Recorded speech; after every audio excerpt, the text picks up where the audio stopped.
দেখেন কত কষ্ট করে হরিণের ঘাস কাটতে হচ্ছে।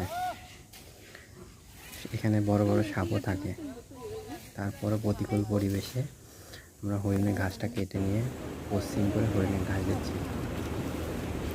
এই নিরীহ মানুষগুলো হরিণে খাবার দেয়,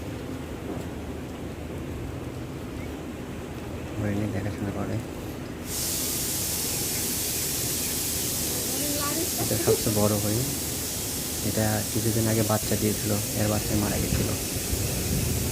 এটা ছোট 1 বছরের, এটা তার চেয়ে ছোট, এটা 2 বছর হয়েছে, এটা 1 বছর থেকে শিং উঠেনি, ওটাও পুরুষ। কোনটা? ওই যে ছোট বাচ্চা, হরিণের সবচেয়ে ভীতু ওই প্রাণী। দেখেন ওর পেশাবের লালি দেখছেন, পেশাব কোন দিকে করবে? ওটা কি, ওটা তো মেয়ে, তো দূরে মেয়ে না? ভয়ে সবগুলো দূরে দূরে চলে আর ওই যে যাচ্ছে। ছোট বাচ্চা ওটা যখন হলো তখনই সাথে সাথে শিং বাড়া গেছে, সাথে সাথে সিং বাড়া জীবনে কয়েকদিন পরে তো একদিন দেখলো।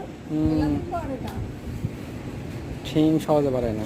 এই হরিণটা কতদিন বাচ্চা দিয়েছিল, বাচ্চাটা মারা এটা গেছে। মিয়া, মেয়ের হচ্ছে ইয়া থাকবে না, পেশাবের ওই যে ওটা সোজা হবে না। আর ওর দেখেন ওই যে বাচ্চার ওটা হাত দিয়ে দেখেন, ওটা বাচ্চা পুরুষ। খাবার দেওয়া হচ্ছে, সাধারণত আমরা লতা পাতা দিই, সকালে ডালপালা দিই, আর বিকালে লতা পাতা দিই, দিয়ে চালাই। আর পানিটা সাইডে রাখা আছে, পানিটা পর পর খায়। ছোটটা দেখেন, হরিণ বেশি পানি খায় না,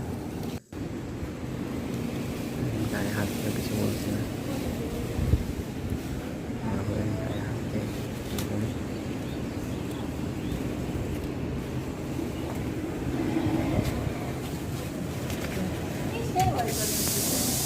কেটে নিতে খাবার দেওয়া হয়। এটা সবচেয়ে বড়, যেটা হচ্ছে 5 বছর বয়স। মাছটা দেখেন, মাথা বেঁধেছে 1, 2, 3, 4, দেওয়া হচ্ছে 5 নামালে। এই শিংটা পড়ে যায় 1 বছর পর পর। আলো স্বল্পতা হয়ে যাচ্ছে, সন্ধ্যা লাগে।